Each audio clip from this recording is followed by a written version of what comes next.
journey. I've been a Christian for a long time. But when you actually get into it and kind of put, not that these, I'm not saying that these other books or these other things are bad, but they're bad if you don't know the original. So I want to know the original. So this is more or less things than the last several weeks that I have found to be extremely interesting. And in this I've labeled it the genius of creation's detail and the enemy that seeks to discredit it. Because it is genius. It is incredible. And if we go right to the first one, we're going to talk about the dust of the ground. And this is what I found particularly interesting. I'm not a physicist. Okay? I'm not. I'm a mom. I bake sometimes. I like to eat. I have a little money, keep it in my fridge. But so when I was looking up these things, and as I started to roll, what is dust? What are these things? I had to look up physics for kids. It's right up my alley, okay? Because just give it to me like I'm 5. Just tell it to me like I'm 5 years old. And then, of course, I found out that the elements found inside the human body are found in the Earth's crust, the outermost layer of the planet. Almost 99% of our makeup is oxygen, carbon, hydrogen, nitrogen, calcium, and phosphorus. They call it schnapps. Anyway, I said you could remember it by that. I couldn't. I had to write them all down. Anyway, so with that in mind, schnapps, C-H-N-O-P-S. Remember it. This is getting out of control. I would never. Okay, so let's just keep that in mind. We're going to watch a short video, but with that we were created, and this is what we were created of. I want you to go ahead and watch this video. Oh, am I in anybody's way? Let's see.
by chance, and the creator of the universe, right?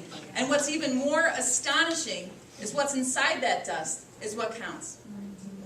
The soul that he gave us, that eternal part of us that will be with him forever. But I wanted to start that just kind of as the groundwork for our talk here, okay? I don't want to take something that's simple. You know, we've talked about it 1,000 times. We go over creation. Don't want to do that. I want to marvel in it. I want to marvel in it and realize I don't get it. It's so much bigger than I am because it is, and it's immensely fascinating. So we have in mind about the dust. We go to the meaning of it, of clay, earth, and mud, and we have several references to that. Now, thinking of clay, earth, and mud, I watched a video on how the ancient people would make potteries. They would start with mud, and then they would have, be a big space, and then they'd add water, and then through that time of hardening and letting the water go off, and then they would collect it and do something else with it. Anyway, by the end of the day, the end of the story, not the end of the day, but they would be able to make this amazing pottery with it. And so, guys, we are literally the dust, the clay, and he is literally the potter.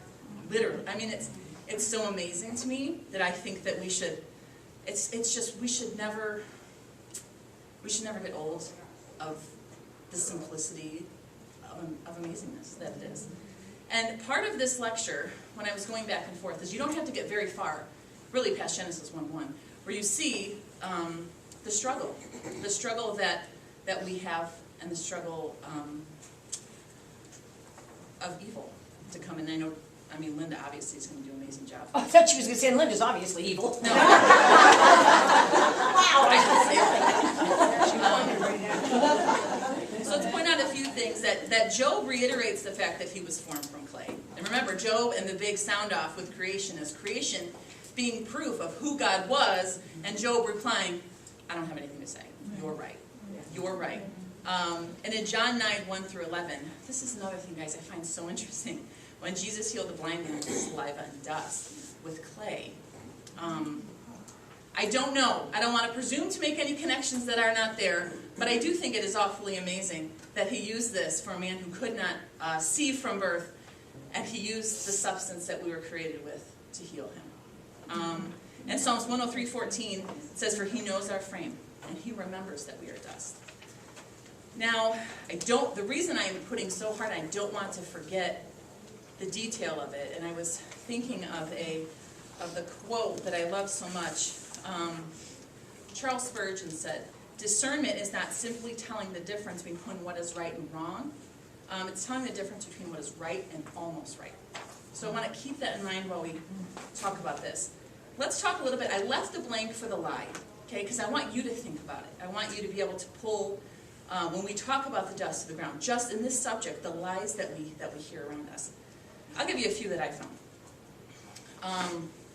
Obviously, evolution, the Big Bang Theory, these things that pull in untruths in order to find an answer for why we're here. And I found it particularly interesting that I listened to a planetary astrophysicist, way above my pay grade, but I wanted to see this new talk about stardust, that we are stardust. We're all stardust, which I find it interesting since there's no stardust to study. But that they believe that in all of this Big Bang, when the stars were made, that there were either supernovas, there was an explosion of these stars, and the stardust then came down to Earth, and somehow these particles now came together as human life. So we are all just stardust. One of the guys, his name was Lawrence Strauss, he's an astrophysicist. He said, forget Jesus, the stars died for you. Oh.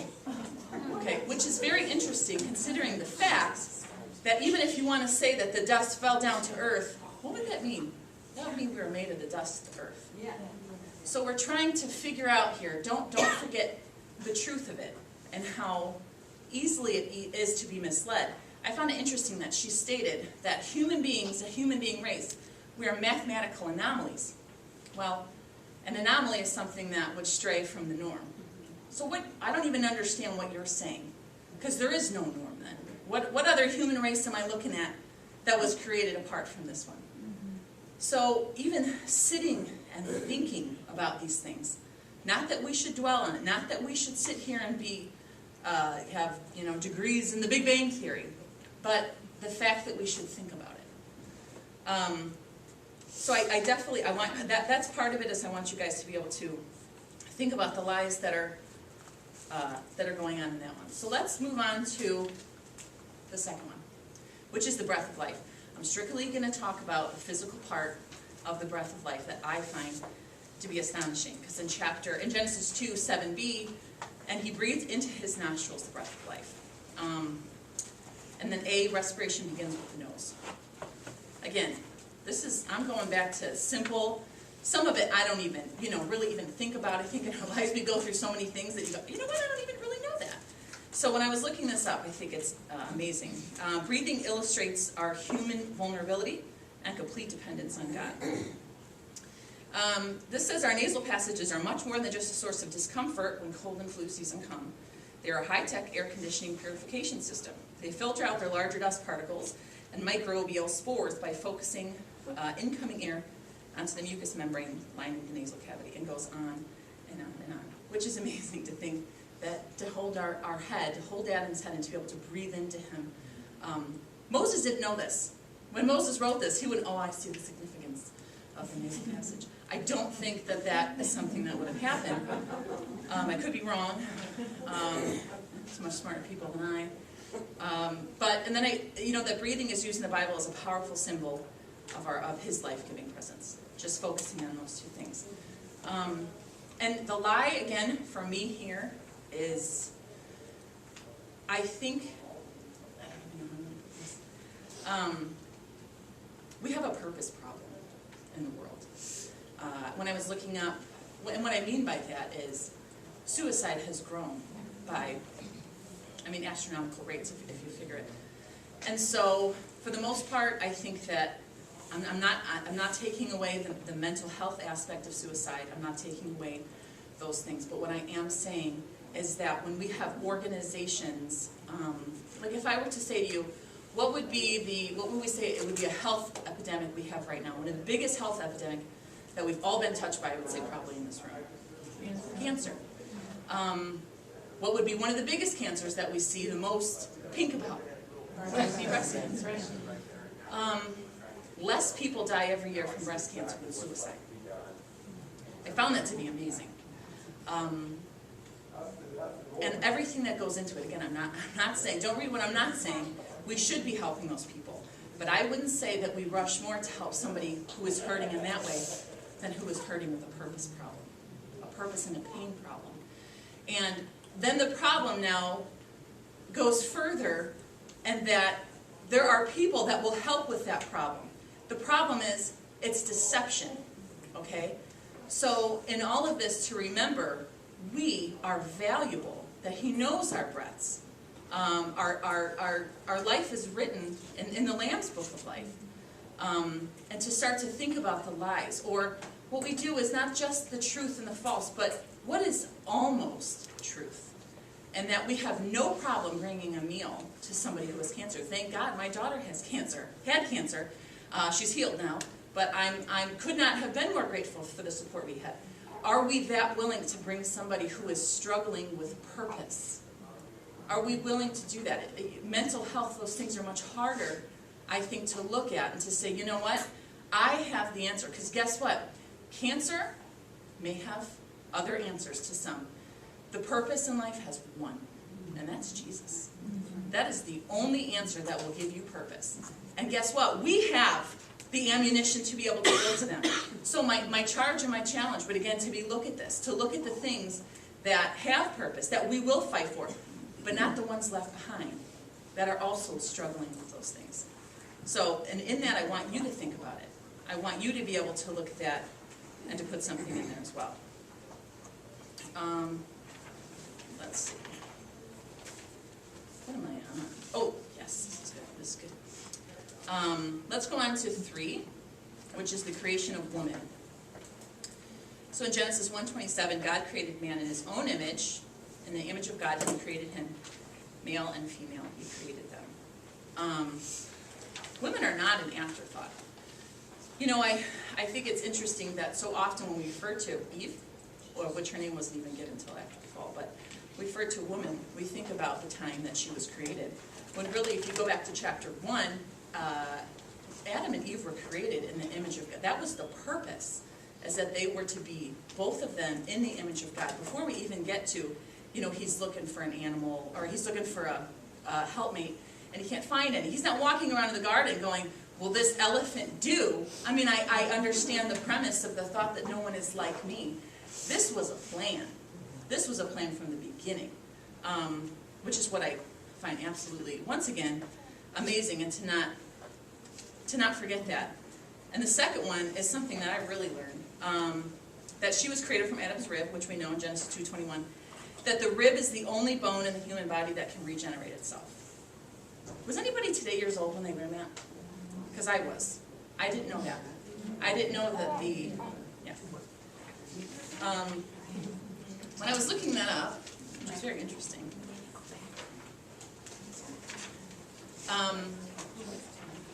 they use it in skin grafts, the parts of the rib that they need. But it does take something specific. When they remove both the rib and the cartilage, and its surrounding sheath called the periodontium. Karen would know. Oh, that's not what this is, but we'll go with that. Something. The missing section failed to repair itself after 9 months. So when they took out the rib, and they also took out this perichondrium, it did not repair itself. Now, when they found that when they left that in there, it retained the ability to reproduce cartilage, even when disconnected from the rib and displaced into it. When they left the perichondrium, the missing section entirely repaired itself in 1 to 2 months. Okay, so go with me here on this, guys. God took Adam's rib, the only rib in the human body that can regenerate itself, bringing you back to a place of wholeness.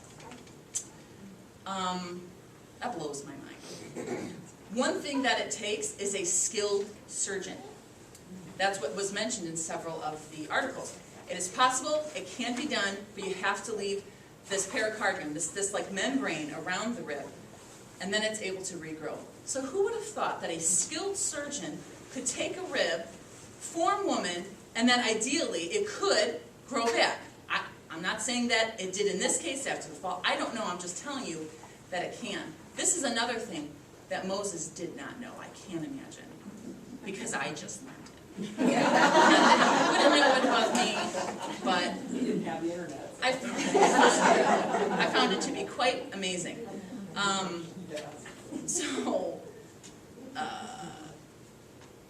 It was no accident.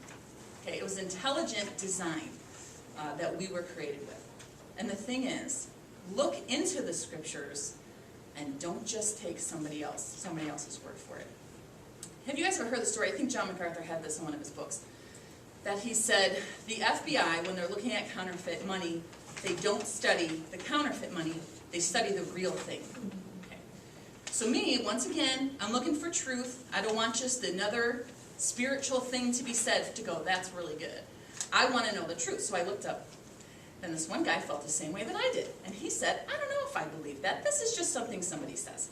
So I'm going to call this bank, and then I'm going to see if I can get to some sort of an FBI realm and see if I can talk to the person that trains the FBI in looking at counterfeit money. So he does all this. He's got his whole article on there. And the first, I don't even know if he was a Christian. I don't know if he was trying to prove it wrong, because I want truth. Okay, I'm not looking to be pacified by something that's not true, because it does me no good. So sure enough, what does he say? It's true. It's true. They study the real thing in order to know what's not real. And do we do that? Or are we so caught up in what this person says, or that sounds good, or they make me feel this way, so now I can't have my belief in this. Study the real thing. Study the truth. And then you will see a counterfeit. Easy. That's the point here. So when we move Bethany, on, just a question really quick. Are you saying that when you throw, that when you said, I just want to clarify, that when you said Moses would not have known that, so if Moses was making this stuff up, right. how did he happen to pick the one Right. bone that actually will regenerate itself, when he didn't know that that was the bone that regenerated itself. Yes. So is that what you're saying? That's my point. That's why it's important to say that Moses did Yes. not know this when he wrote Right. it. Okay. That's my point. Up until what, 20 years ago? It wasn't until what, 25 years ago that these astrophysicists discovered exoplanets, that they now can even have the conclusion that we're made of stardust. To be able to have instruments, they made up themselves, to be able to see far enough to come to a conclusion. So, right, that is my point. Okay. Is And that, the inspiration of scripture. Yeah. right, absolutely, right. So, yeah, you threw me off that song. No. So when we move on to the lie of this, of the creation of woman, listen, there's a lot of places that we can go with this, and that's why I left it blank, because y'all can write it in how you want. There's a couple different things I'd like to mention. Is that in and out of the church, with both men and women, domestic violence rates are 1 in 3, 1 in 6 if you're a man. The suicide hotline gets 20,000 calls a day in the United States. So there's clearly a problem with the value of not only women, but men too. And another thing I was looking at, have you guys heard about like these TED Talks, where they go and they kind of have these little clusters of conversation about whatever it may be? This particular one was about feminism, because believe it or not, which I think many of you believe, the ideals of many of that have really ruined our happiness as women, our place, has made it into something it was never meant to be. And I was listening to one of these women, and she was the top, let's see, her name was Jess Butcher. She was the co-founder of Blipper. I don't know what that is. One of Britain's best funded technology scales up, and one of the world's leading computer visions and reality technology platform. She's really smart, and she really made it big.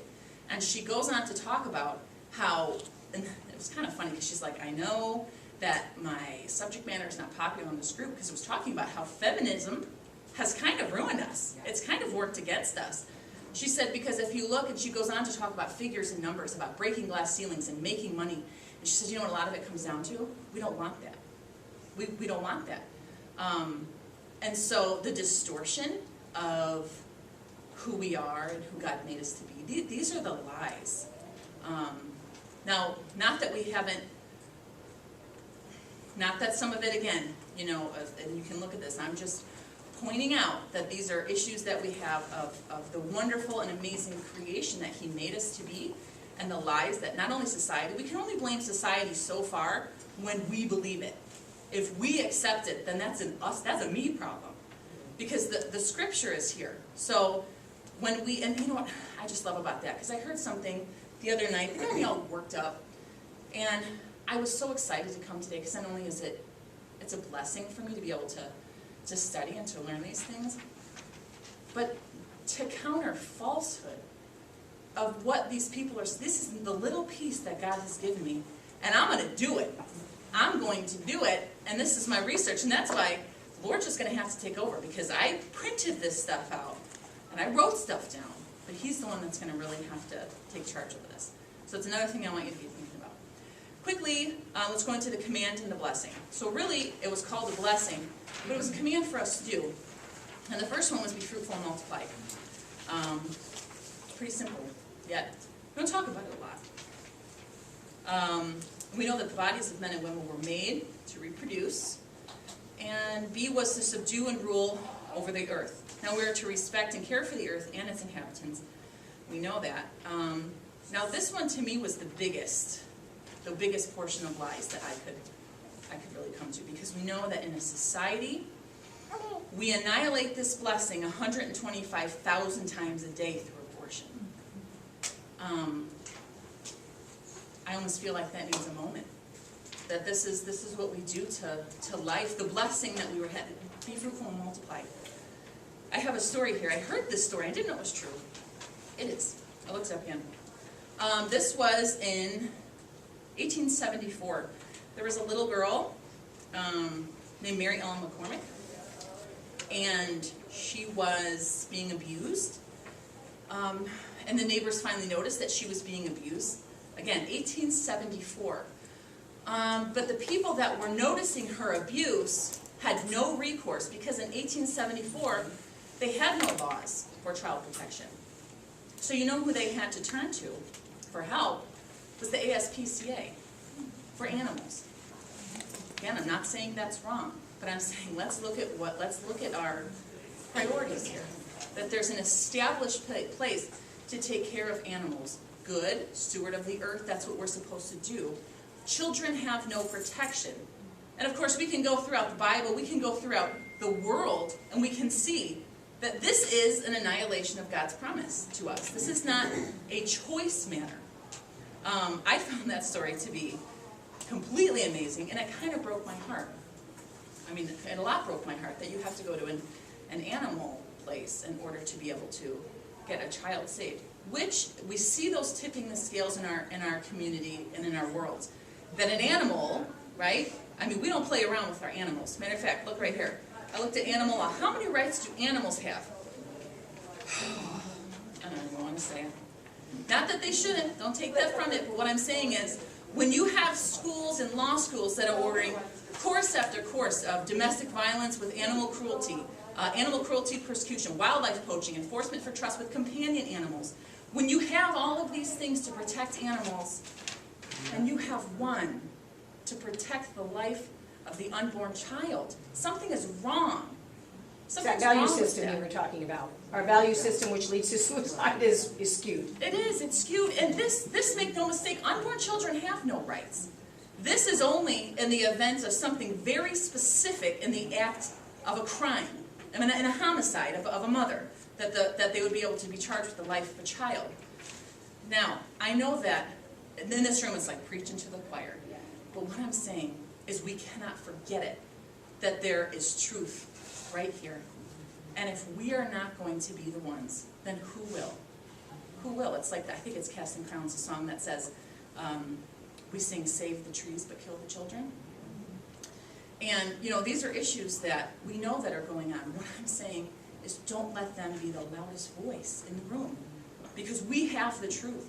And let's never forget how marvelously we were created. Things that I know that I just learned, which were amazing. It's amazing. And so through that, to know that we do have an enemy. And I don't know, can you put the last thing up there? I saw this, but I forgot to give Brandy a heads up. That there's no neutral ground in the universe. Every square inch, every split second is claimed by God and counterclaimed by Satan. C.S. Lewis said that. So anyway, in all of this, to go back to, it should not take away from the majesty and the glory and that God is to be glorified in all this. But we also don't want to forget, we're stewards and we have a voice, and most likely in a place that is going to be icky. It's going to be rough. But don't stop, because we're part of that claim that he has, and we're going to continue, right? We're going to know discernment by knowing what's right and what's wrong, what's right. Let's pray.